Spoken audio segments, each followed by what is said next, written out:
Hi everyone, welcome back to my channel. ఈరోజు కొబ్బరికాయ మామిడికాయ పచ్చడి చేసుకుందాము. దానికి కావాల్సిన పదార్థాలన్నీ డిస్ప్లేలో ఉంచాను. ఇప్పుడు ప్యాన్ పెట్టుకొని ఆయిల్ వేసానండి 2 స్పూన్లు. ఇప్పుడు పోపు వేసుకుంటున్నానండి. మినపప్పు, ఆవాలు, జీలకర్ర కొంచెం వేగనిద్దామండి. కొంచెం వేగాక ఇంగు వేసుకుంటున్నాను. పచ్చడికి ఇంగు ఎక్కువ పడుతుంది.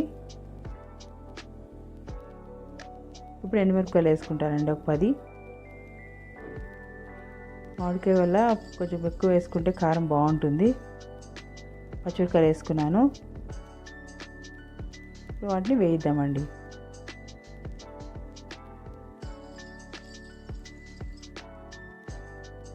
ఇవి వేగాక మిక్సీలో గ్రైండ్ చేసుకుందామండి.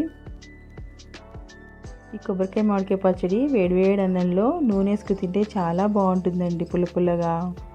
ఇప్పుడు మనం మిక్సీ చేసేసుకుందామండి. మనం రెడీ అయిపోయిన పోపు.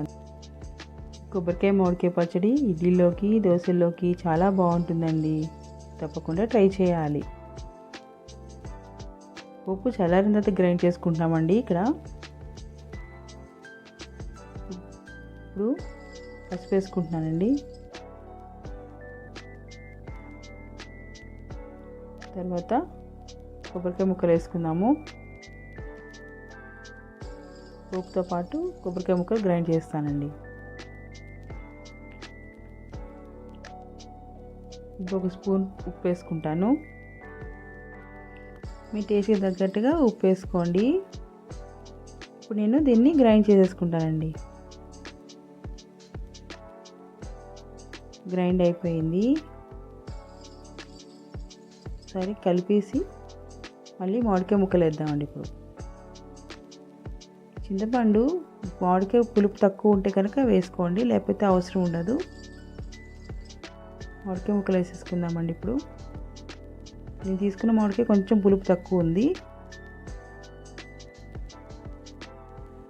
మళ్ళీ గ్రైండ్ చేసుకుందామండి. ఈ పచ్చడి రెడీ అయిపోయిందండి. దీన్ని సర్వింగ్ బౌల్లోకి తీసేసుకుంటున్నాను. ఇప్పుడు పోపు వేసుకుంటున్నామండి. పోపు వేసుకుంటే మన పచ్చడి రెడీ అయిపోయినట్టే.